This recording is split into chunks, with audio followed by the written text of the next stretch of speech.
Bienvenidos. En este episodio estamos con Amparo Vivian, precandidata a la presidencia para estas elecciones 2025. ¿Cómo estás, Amparo? Muchas gracias. Estoy muy bien, gracias, Gabriel. Un saludo para ti, gracias por invitarme. Un saludo para todos los que escuchan tu podcast. Mil gracias.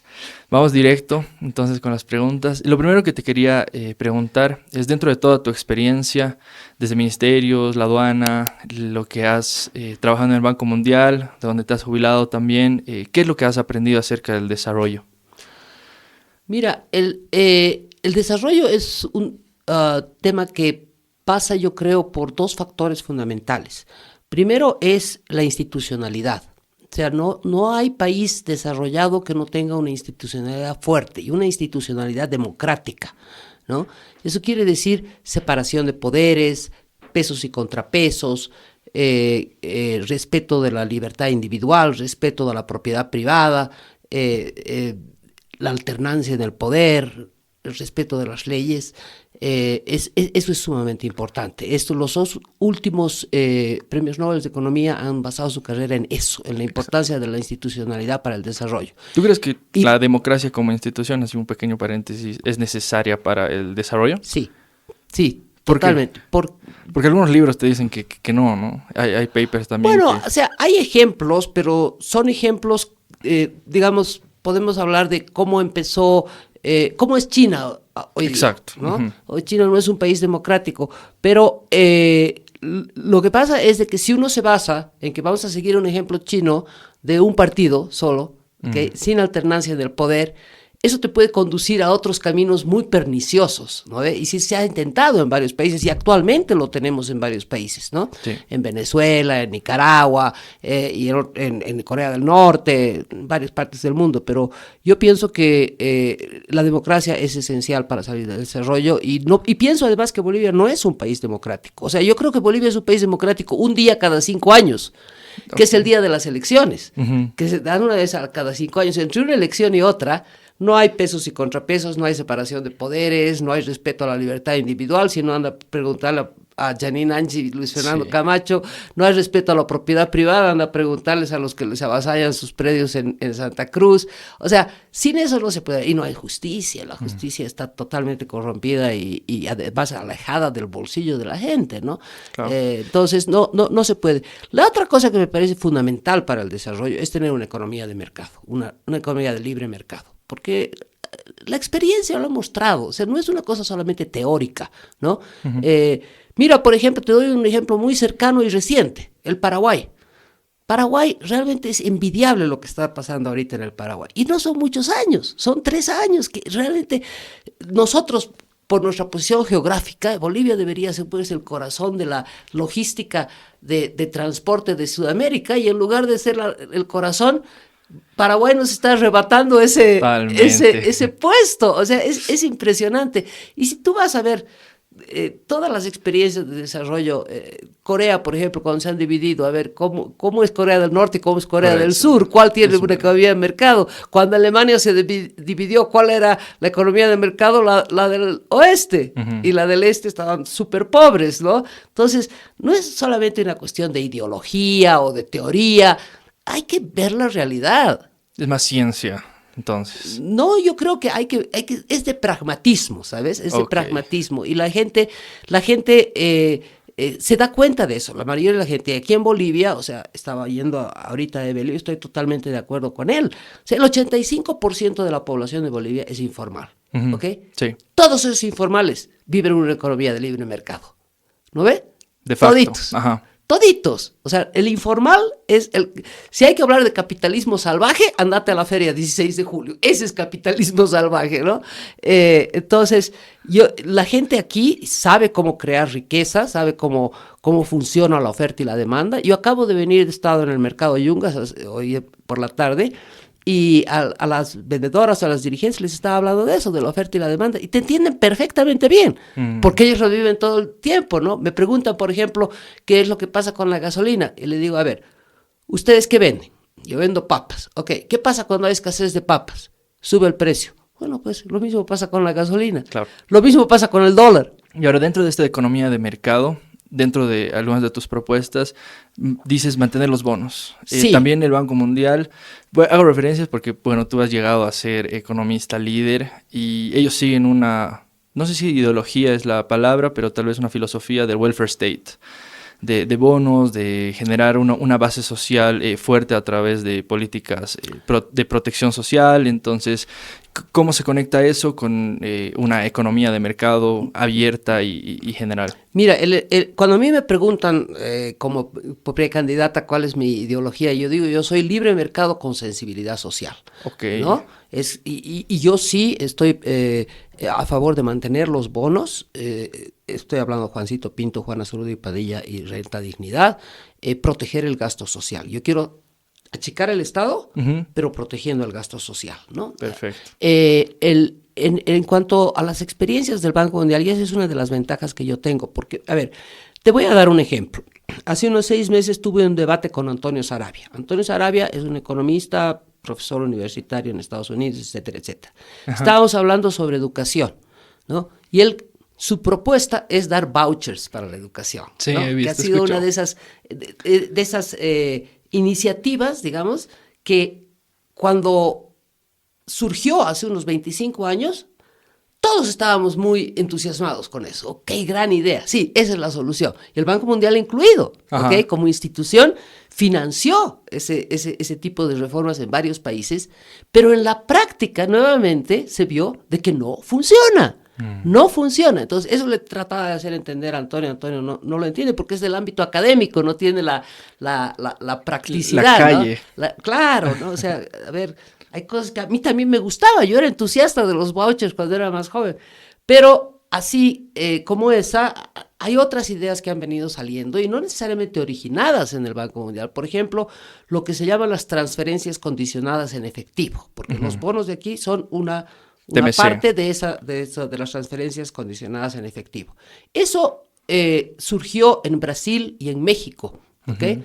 Con el primer gobierno de Lula, y no me acuerdo quién era presidente de México, que el programa se llamaba Progresa. Y la idea era darle dinero a la gente para que haga lo correcto, ¿ok? Enviar a tus hijos a la escuela. O si estás embarazada, ir a hacerte tus controles prenatales y postnatales y vacunar a tu bebé, ¿no? Y a cambio de eso te voy a dar dinero. O sea, es como un chantaje. No es que te estoy diciendo que tienes que utilizar el dinero para tal cosa. Exacto. No, quiero que hagas lo correcto y como no lo haces por tu propio bien, te voy a dar dinero para que lo hagas, ¿no? Sí. Y entonces, ya, al ver el fracaso de la política vouchers, el banco dijo, a ver, ¿por qué no vamos por esta vía? Parece que está funcionando. Y entonces va y dio un resultado estupendo. En todas partes del mundo, incluso aquí. En Bolivia, las evaluaciones que se han hecho de estos bonos han sido muy, muy exitosas. Entonces, esa es una cosa muy importante. Ahora, lo que hay que entender también de estos bonos es que lo que hacen es incentivar a la demanda por servicios, ¿no? O sea, la demanda por escolaridad, controles prenatales, la demanda por controles prenatales, etcétera, etcétera. Pero el resultado final, por ejemplo, le doy un ejemplo. ¿El bono Juana Azurduy Padilla ha reducido la mortalidad materna? No.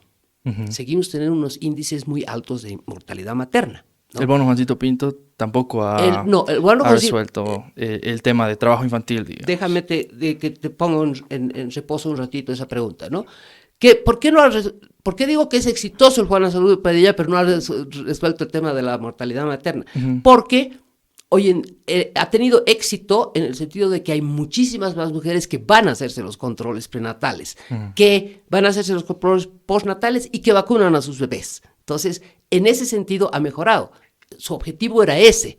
Ahora, la oferta sigue siendo muy mala. La calidad de los servicios de salud sigue siendo muy mala. Entonces, una mamá embarazada se hace su control prenatal, pero no le dan la calidad de atención y no le detectan los problemas a tiempo, o da a luz institucionalmente, pero no está equipado el centro de salud donde dio a luz. Entonces, si lo que quieres es arreglar el tema de la mortalidad materna, tienes que arreglar también la oferta, tienes que mejorar la calidad de la educación y de la salud. ¿Okay? Eso es inversión pública, pero también. No necesariamente. Mira, tanto en educación como en salud, Bolivia tiene como porcentaje del gasto en relación al PIB, estamos por encima del promedio latinoamericano. Yo no creo que es el tema de ponerle más plata. Exacto. No, y en infraestructura está, bueno, dependiendo de los temas, pero yo creo que el tema es la calidad.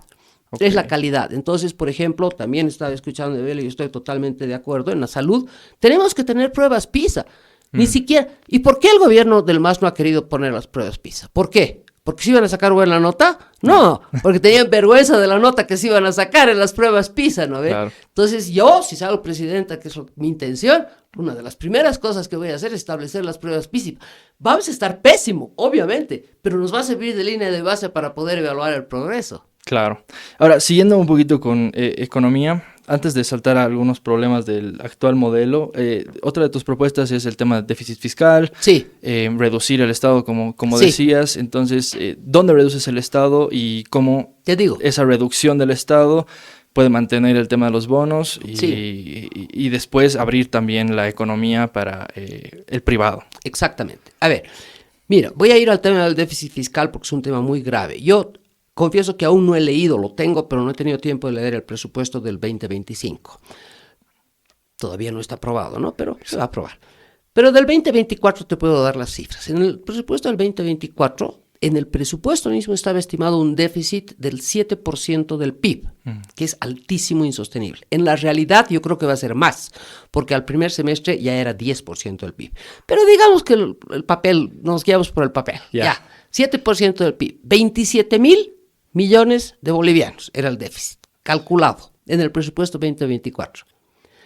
Cuando alguien te habla de miles de millones de bolivianos, no te das cuenta, no cabe en tu cabeza, ¿no? Porque no manejamos esas cifras. Así que no te voy a pedir que te acuerdes de esto. Acordate solo de la cifra 27,000. Perfecto. ¿Ya? Ahora, con 3 medidas, eliminar el subsidio a los hidrocarburos, totalmente. ¿Ok?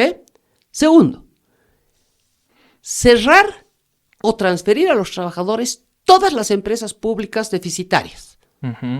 Primero, porque no sé por qué un gobierno tiene que dedicarse a producir papel y ahora quieren dedicarse a criar pollos, ¿no?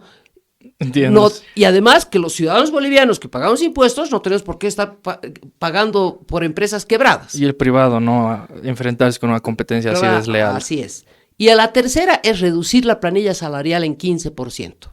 ¿Por qué 15%? Ahorita te respondo. Esas 3 medidas, el ahorro fiscal son 26,800 millones de bolivianos.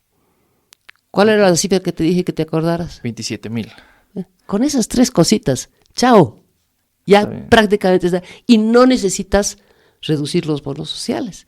Se financian, se pueden financiar. Es más, yo quiero ampliar el Juancito Pinto, no en monto, sino que en este momento el Juancito Pinto solamente se paga para primaria y secundaria. Sí. Yo quiero ampliarlo al preescolar. ¿Y por qué lo quiero ampliar al preescolar? Porque hay muchos estudios en todas partes del mundo de que la calidad del aprendizaje para el alumno que sale a bachiller es mucho mejor cuanto más temprano se... Que la infancia es el mejor. Exactamente. Sí. Y además, simultáneamente, es una medida de equidad de género, porque le libera a las madres el tener que ocupar de sus hijos hasta los 6 años, ¿no? Claro. Ahora sí paso al 15% que me estabas preguntando. Exacto, ¿por qué? Ya, mira, cuando yo empecé a hacer estos análisis, me di cuenta que la planilla del Estado había crecido de más o menos $1,000 millones cuando entró Evo Morales a $8,000 millones. O sea, 8 veces los mancagastos que les dicen, ¿no? Es una cosa bárbara. Entonces yo dije, no, esto es una barbaridad. Tal vez no se lo puede bajar a lo que era antes, pero tenemos que reducirlo por lo menos en un 30%. Bueno, estaba muy bonito. Tú vas a encontrar mis primeras declaraciones, las de febrero o marzo, que digo eso. Pero todo el mundo aprende, yo también aprendo. Yo reconozco cuando me equivoco. Me junté con una persona que conoce muy bien todos los temas presupuestarios y me dijo, Amparo, ¿sabes qué? No se puede. ¿Por qué? Me mostró la distribución de los salarios del sector público, ¿okay? El 55% es educación y salud. Entonces, si quieres mantener el gasto social, no puedes bajar mucho. Y después hay como un 15% que es policía, fuerzas armadas. Y después hay un porcentaje importante que son los gastos de las gobernaciones, alcaldías, etcétera, etcétera. Claro. Entonces, no puedes bajar 30%. Entonces, 15% sí se puede. Y se debe. Ya despidiendo a los funcionarios de las empresas estatales vas a hacer una cosa. Y después también hay unas burocracias, hay un montón de oficinas públicas donde yo voy y veo que hay 5 personas alrededor de un celular riéndose de los TikToks, mientras deberían estar trabajando, ¿no? Claro. Entonces... O sea, lo que dicen de 50%, todos los ministerios. Es totalmente irresponsable. Además, número de ministerios. Eso me han comentado hoy día, me han dicho en el mercado Juncker. La gente dice, no, hay que reducir los ministerios. Y le digo, no, a ver, un momentito. Aquí lo importante es la cantidad de funcionarios públicos, no es la cantidad de ministerios. Porque podemos tener 300 ministerios con 10 funcionarios en cada uno, son 3.000 funcionarios. Pero es tener 10 ministerios con 100.000 cada uno. Claro. Cada uno. Entonces, lo importante no es la cantidad de ministerios. Obviamente que cada ministerio es un portero, cada ministerio es una... Pero no es el foco. Además que sí me gustaría reducir el número de ministerios, todavía no sé cuáles sí, cuáles no, cuáles funcionar o no, pero mucho más importante que eso es la cantidad de empleados públicos. Perfecto. Entonces, ¿y esto sería de las primeras acciones que tomarías si fueras presidente? O sea, el cierre de las empresas públicas es una decisión que depende enteramente del Ejecutivo. No necesito financiamiento, excepto para pago de beneficios sociales, eso sí, pero en algunos casos es posible que los trabajadores quieran quedarse con la empresa a cuenta de beneficios sociales. Entonces, eso ya hay que... Pero eso puede ser muy, muy rápido. El eliminar los subsidios a los hidrocarburos al día siguiente. Ya. A ver, hay un paréntesis. ¿Y el problema social? Que Mira, te salgan a marchar, que te bloqueen tal vez carreteras. Igual la inflación por lo menos va a tener un salto importante en el muy corto plazo. Mira, en el tema de el impacto social, tenemos que hacer la distinción entre lo que es diésel y lo que es gasolina, ¿ok? En el tema diésel, los mayores consumidores de diésel en Bolivia son los agricultores del oriente y el transporte pesado, ¿ok? Sí. Y ambos sectores han pedido que les permitan la importación libre directa. Cuando tú pides que te permitan importar, estás renunciando al subsidio de entrada. De facto, sí. ¿No es cierto? Porque, ¿qué pasa? Un agricultor no puede estar pues con su maquinaria parada y las plantas no van a esperar hasta que haya diésel para seguir creciendo. O sea, el perjuicio económico es mucho peor. El transportista también, incluso hasta hace poco cuando habían colas para comprar diésel y gasolina, las colas de camiones eran impresionantes cuando ves las imágenes. Ese señor que está haciendo el transporte se pasa un día y le alcanza para llenar para su viaje de ida y después tiene que hacer otro día para poder regresar. O sea, claro, es una perjuicio económico peor que renunciar al subsidio. ¿Okay? En cortito es mejor gasolina cara o diésel caro que no tener, o no tenerlo a tiempo, o no tenerlo en la cantidad suficiente. A la gasolina hay que diferenciar. En la gasolina, a mí lo que más me preocupa es las personas que viven en las zonas periurbanas, los pobres que viven en zonas periurbanas, porque esos consumen mucho transporte público. Y si tú eliminas el subsidio a la gasolina, sube el precio del transporte público. Y hay gente que hace 3, 4 viajes al día, más el de la esposa, más el del niño, etcétera, etcétera, etcétera, ¿no? Entonces, eso sí va a causar un impacto social. Lo que yo estoy proponiendo para amortiguar ese impacto social es lo siguiente: dar un subsidio a la demanda, no la oferta. O sea, traspasarle dinero en tarjetas para que así de paso promueves la inclusión financiera, calculando más o menos cuánto es el diferencial del precio del transporte urbano y dar ese subsidio en forma declinante durante un año máximo. Hasta que... Claro, o sea, la diferencia entre lo que gastabas antes en transporte y lo que gastas ahora, el primer mes te voy a dar 80% de esa diferencia, el segundo mes 75% y así, y en un año ya te vas a ir acomodando. O sea, no le voy a eliminar el problema, pero se lo voy a suavizar. Entiendo. Ya, buenísimo. Eso, o sea, me parece bien, no necesita una infraestructura, porque el minibús, digamos, no sé si te va a poner un lector de tarjetas, ese tipo de cosas. Pero QRs hasta en los mercados pagas con QR. Perfecto. En el corto plazo, si no es, bueno, ya hemos hablado del tema de los hidrocarburos, eliminar un poco de la planilla y demás. Préstamos. ¿Qué opinas de los préstamos? Tú que has trabajado internacional, conoces el tema de condenar deuda. Ya. Mira, a ver, permíteme que haga un poquito más amplia tu pregunta para hablarte del tema de los dólares, ¿ok? Yo el tema de los dólares lo soluciono en 30 días. Te prometo que lo soluciono en 30 días. Te voy a explicar cómo. Yeah. ¿Por qué sube el precio del dólar en Bolivia? Porque hay menos dólares, ¿no ve? De lo que había antes. Han empezado a caer las entradas de dólares al país desde hace más de 10 años. En lugar de reconocer ese hecho, se han tirado todas las reservas internacionales y ya cuando se les ha acabado las reservas internacionales, surge el mercado paralelo. Exacto. Entonces, ¿cómo haces tú para que baje el precio del dólar? Tienes que aumentar la cantidad de dólares que entran al país. ¿Y de dónde entran los dólares al país? Tres fuentes principales. Exportaciones. ¿Ok? Hay que fomentar todas las exportaciones. Al día siguiente yo elimino todas las restricciones a las exportaciones. Todas. Al día siguiente. Eso es por decreto, no necesito permiso de nadie. ¿Ok? Segundo, inversión extranjera. El inversor de afuera de Bolivia que quiere invertir en Bolivia trae dólares.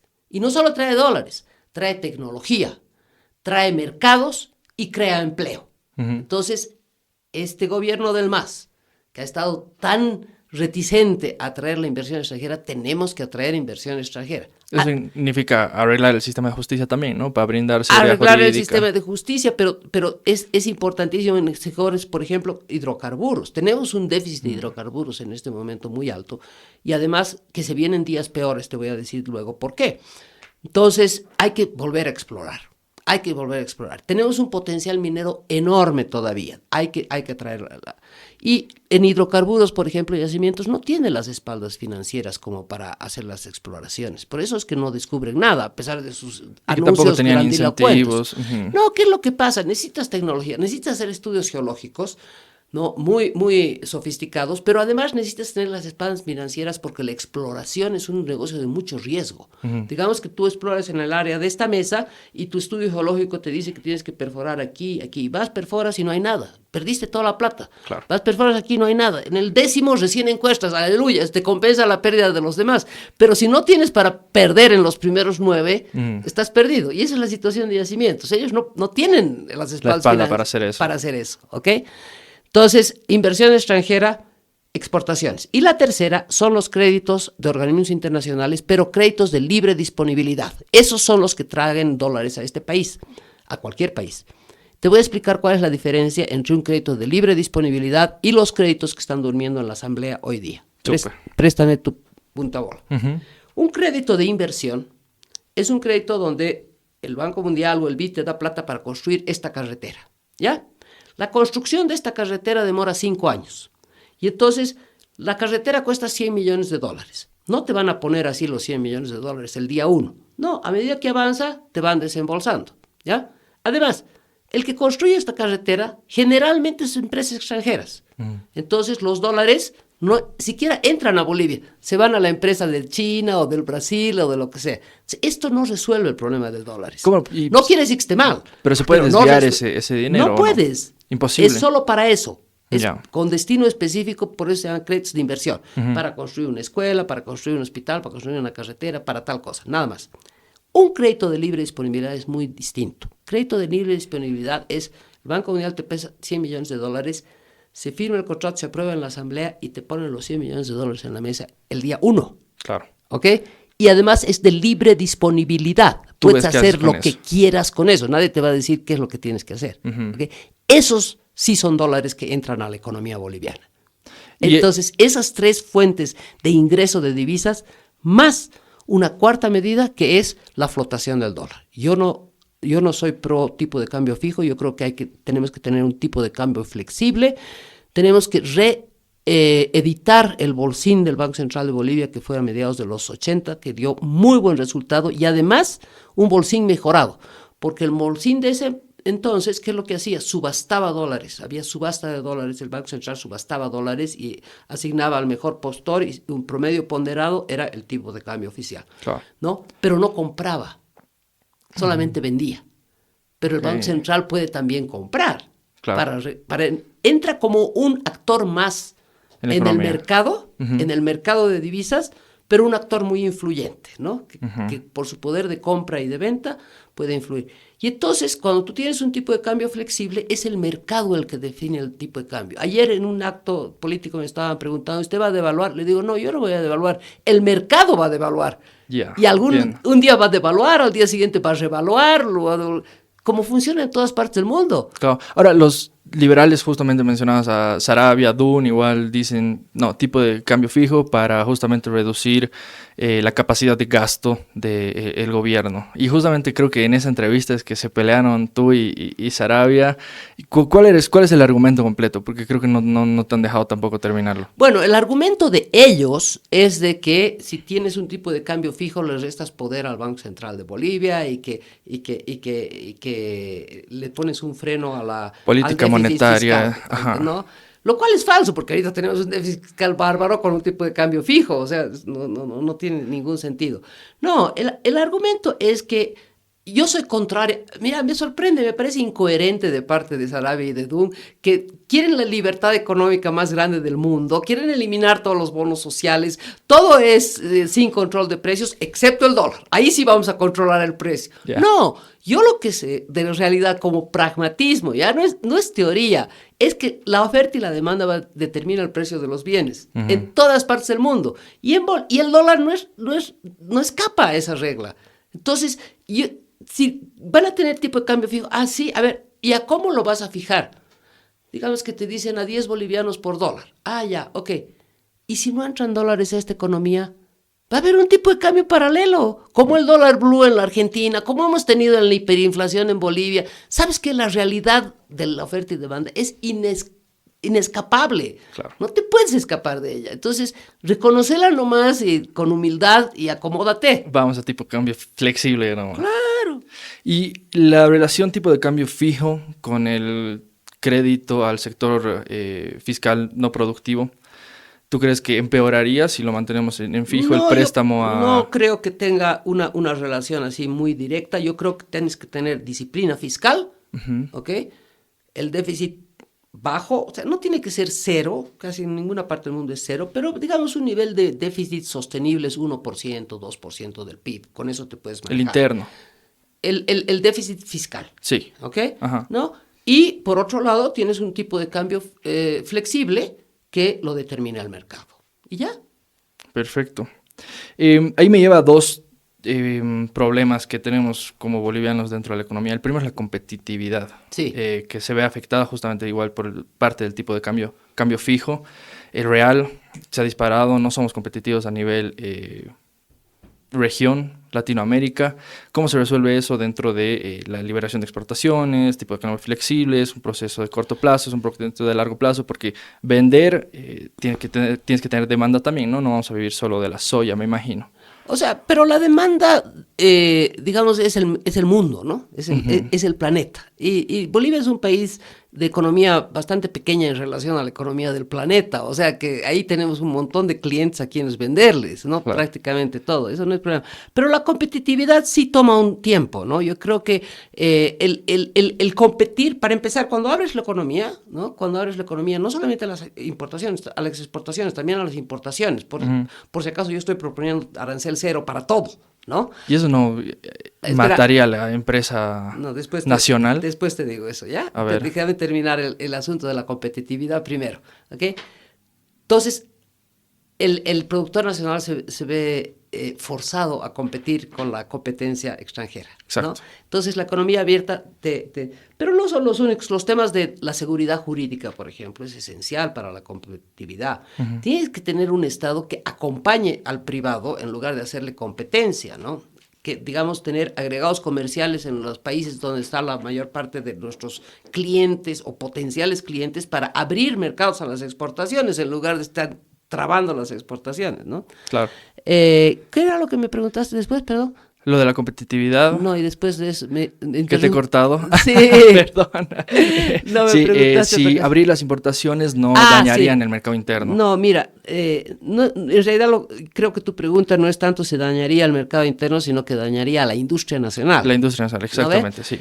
Mira, obviamente la va a poner en una situación más difícil que si lo proteges con aranceles, pero yo pienso que es mucho más importante que el importador ese, el productor ese, que también importa maquinaria, importa materias primas, importa todas esas cosas, tenga también arancel cero para eso. Y segundo, que si ya tienes un tipo de cambio flexible, competitivo a nivel internacional, esa industria nacional no se tiene que centrar solamente en el mercado boliviano.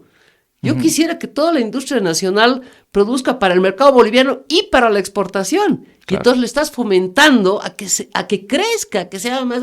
Y no estoy soñando, ya hay industrias bolivianas que exportan, ¿no? O sea, Frigosa exporta carne para cocoa, castaña.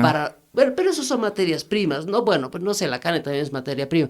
Pero ya son, digamos, industrias que exportan no sé si seguirá siendo así, pero hasta hace unos 3 años...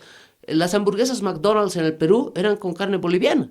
Ya. ¿No? ¿En Perú? En Perú. Ok. Entonces, igual exportamos mucha carne a China. Sí, había también la exportación de Ametex, de prendas de vestir a Estados Unidos. Que la han matado. La han matado. Había otro señor, ya no me acuerdo ahorita su nombre, que exportaba muebles de madera súper finos a Estados Unidos. Le han hecho tanto lío aquí que han trasladado su fábrica al Perú. Tenía un mercado bonito en Estados Unidos. Entiendo. Pasando, digamos, a otro tema dentro de estos dos problemas que comentaba, uno era la competitividad, el segundo sería la productividad. Y eso tiene que ver tal vez con capital humano, con lo que decías, cómo solucionas ese problema, ya es un poco más a mediano plazo, largo plazo. Mira, evidentemente hay temas ahí de educación, pero también hay temas de tecnología, uso de tecnología, y en lo que respecta a la agricultura, hay el tema de las semillas GMO. Esto para mucha gente es un anatema.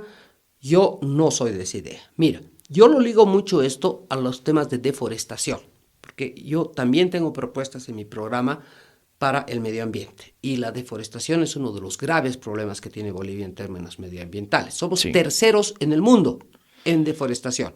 ¿Ok? ¿Cómo paras la deforestación? Es parando la expansión de la frontera agrícola.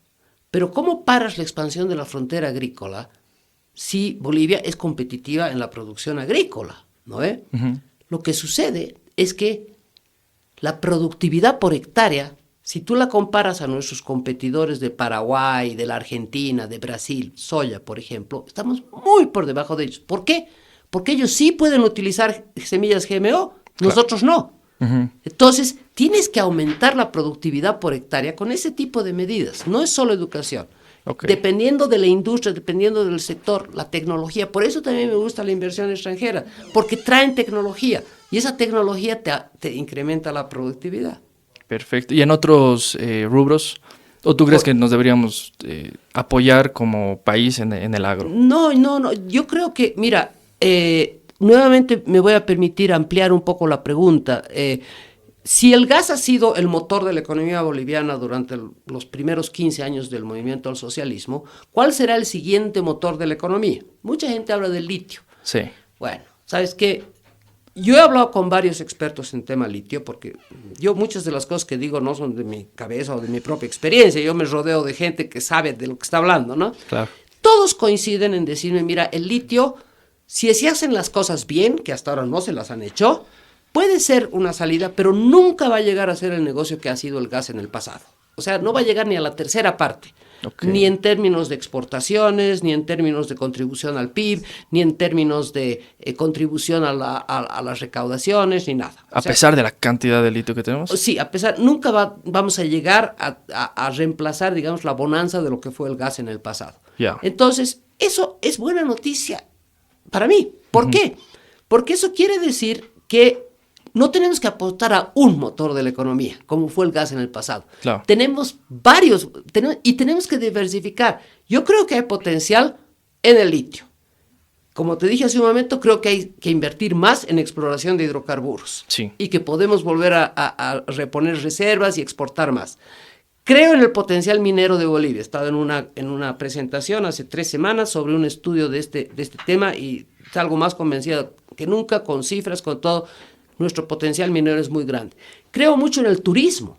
El turismo está todo por hacer y realmente tenemos una gran cosa. Y la maravilla del turismo es que tiene un efecto multiplicador muy grande y crea empleo. Sí. ¿No? A diferencia de la minería, digamos, no crea tanto empleo, sobre todo si está tecnificada o las grandes extensiones agrícolas que son mecanizadas. Claro. Pero el turismo es una maravilla y nosotros tenemos mucho para ofrecer en temas de turismo. Entonces, creo, por ejemplo, en el potencial enorme de la zona amazónica de Bolivia. Yo creo que debería haber ahí una alianza estratégica entre los municipios y provincias del norte de La Paz, del Beni y de Pando, ¿no?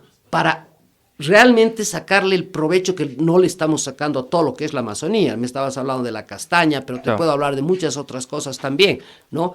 Y además, ¿qué es lo que sucede con esa zona? ¿Sabes qué? Los brasileños están construyendo el puente de Guajará Mirín a Guayamarín. Ellos de su bolsillo, ¿no es cierto? Sí. ¿Por qué? No hemos querido poner.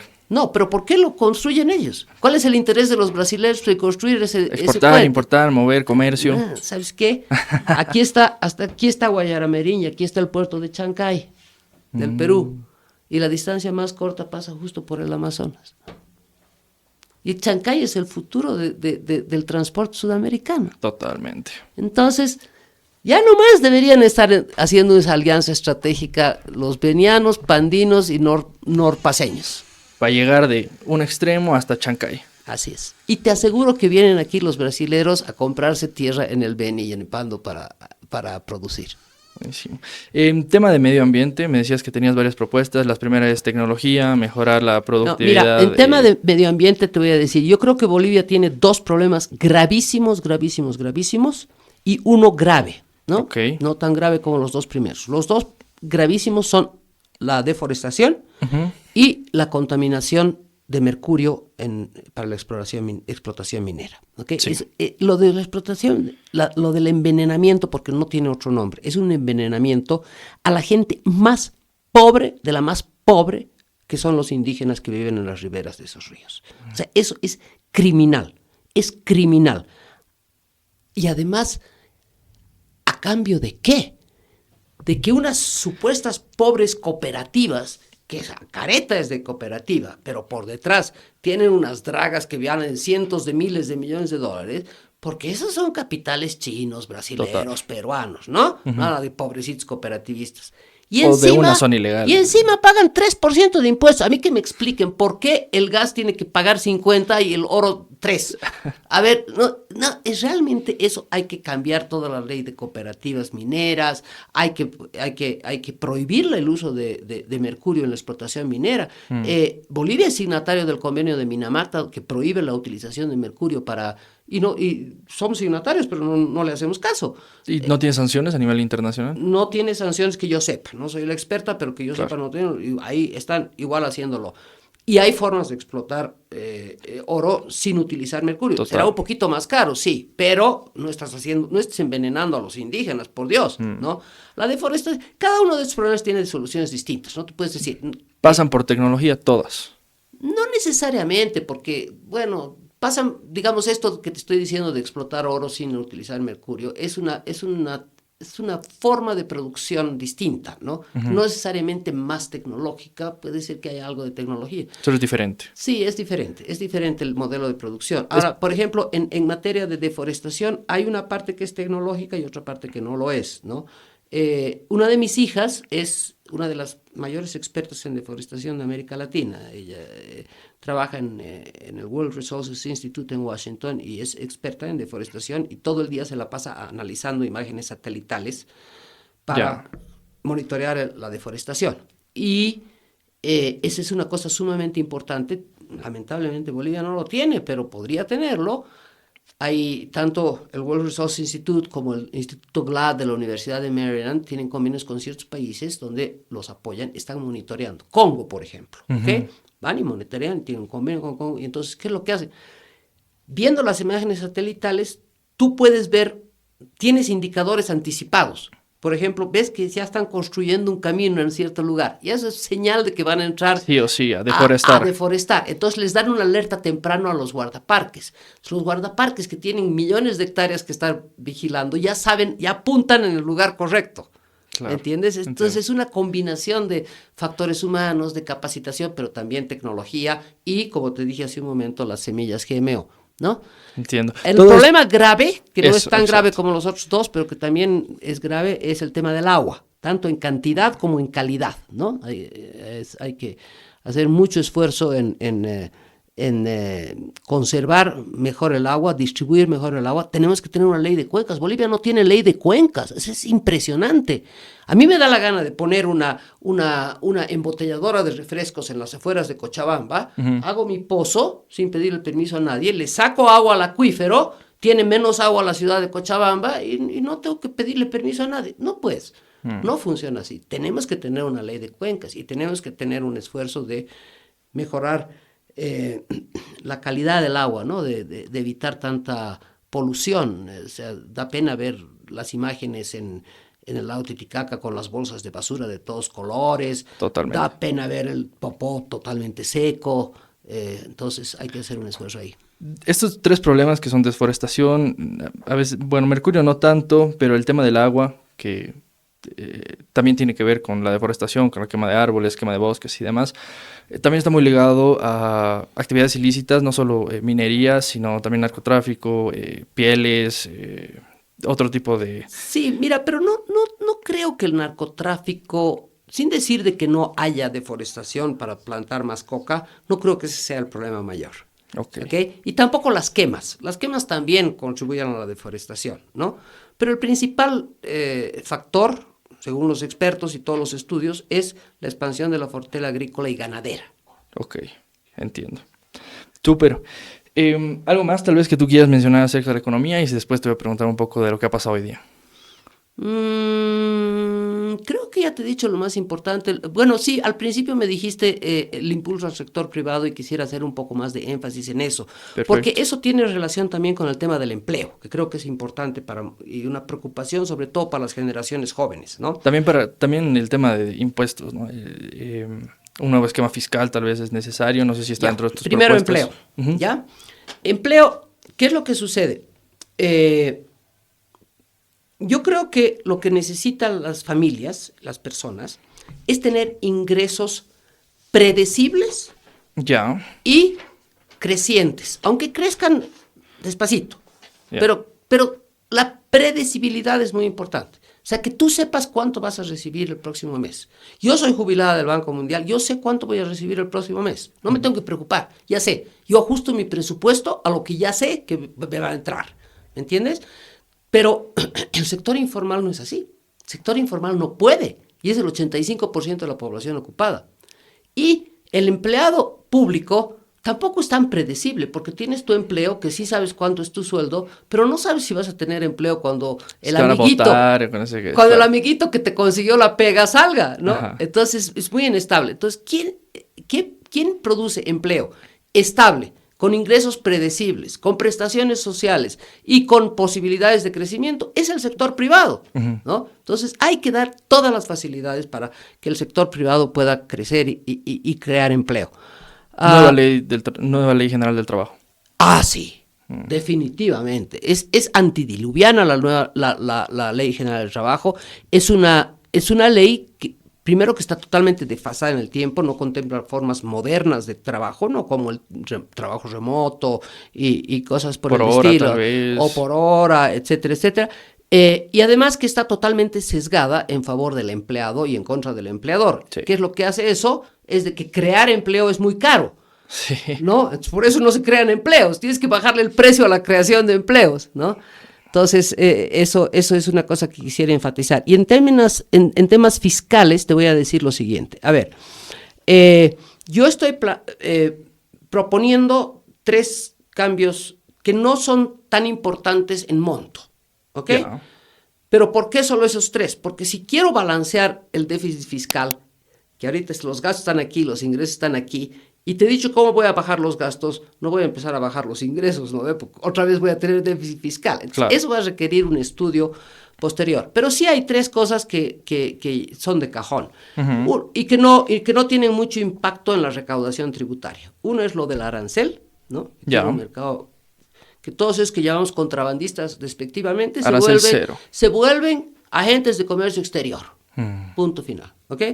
El segundo es eliminar el IT, porque el IT es un impuesto en cascada, a diferencia del IVA, que tú lo que cobras de IVA y lo que recibes de IVA lo haces lo neteas, ¿no ves? Exacto. En cambio el IT no, en cada transacción Hay que pagar. se aumenta, y hay muchos negocios que se vuelven no rentables porque el IT es un impuesto en cascada. Entonces yo fusionaría el IT y el IVA.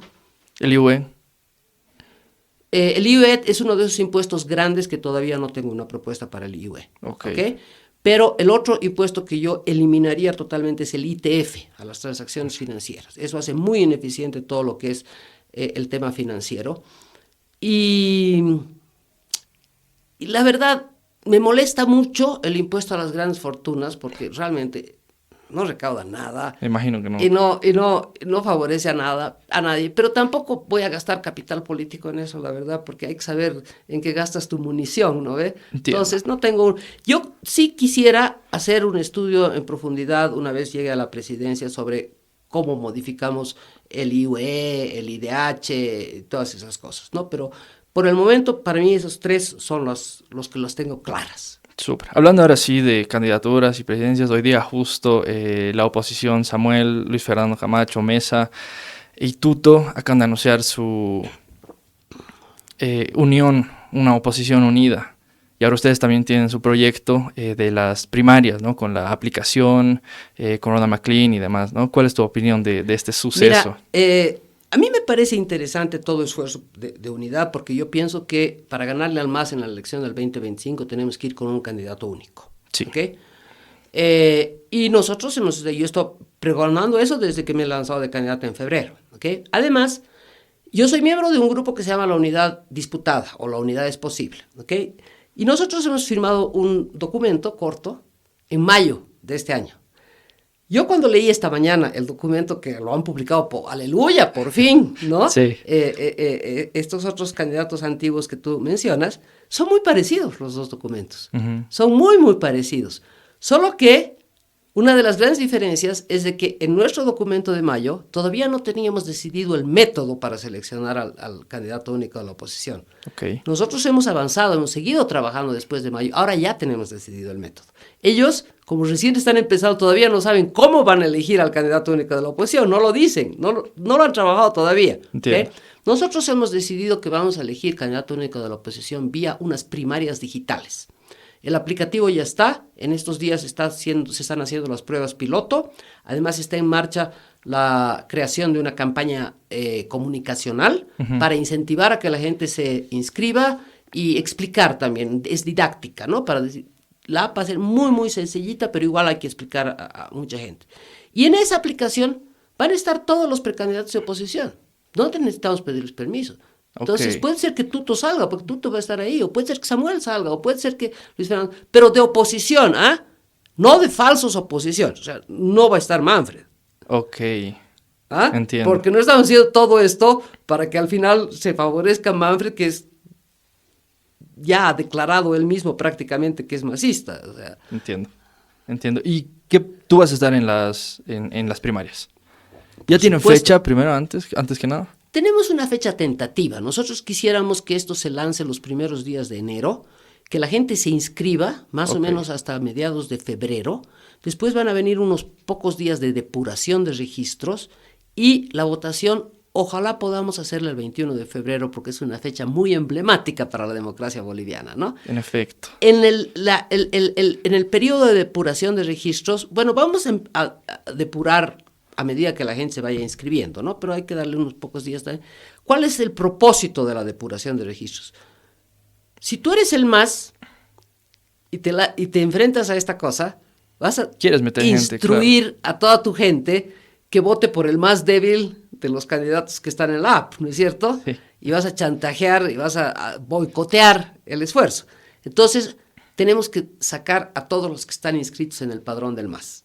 Entonces, en la depuración vamos a sacar a todos los que están inscritos en el padrón del MAS. Súper. ¿Qué pasa si tú no sales la elegida? No importa, ya lo he dicho desde febrero y no he cambiado 1 milímetro mi posición. Si yo no salgo elegida, yo me bajo porque no voy a contribuir a que se fragmente el voto de la oposición.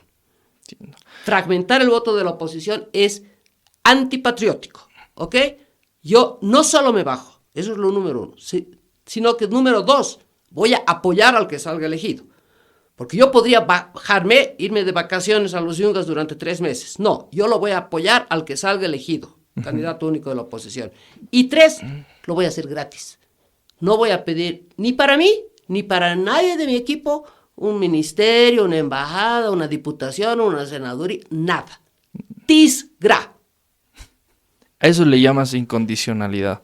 ¿Hasta qué punto va esa incondicionalidad y qué podrías enseñarle tal vez a Tuto Quiroga, que ahora acaba de firmar con el FRI, a Manfred igual, que ahora tiene una bancada de tránsfugas? Yo no me doy de profesora de ninguno de ellos. Ellos tienen una experiencia política mucho más grande que yo. Yo acabo de entrar en esto, yo soy una neófita, pero sí tengo mis valores.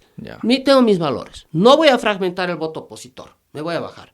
Creo que tenemos que apoyar al candidato único de la oposición porque quiero que el MAS salga de este país, porque no quiero que este país sea como Venezuela o Nicaragua. Entonces voy a apoyar al candidato único de la oposición, sea quien sea. No me importa que sea Camacho, que sea Tuto, pero tiene que ser de oposición, ¿ok?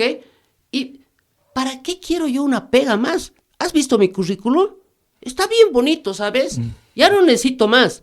¿Plata? ¿Tú has visto cómo he visto? Yo tengo joyas, tengo autos de lujo, vivo en una mansión, yo vivo en un departamento de 2 dormitorios y tengo mis ingresos de jubilación asegurados. ¿Para qué miércoles quiero más plata? A ver, que alguien me explique. Soy privilegiada de decir eso. La mayoría de la gente no puede decir, pero yo ya lo tengo, ya está dado.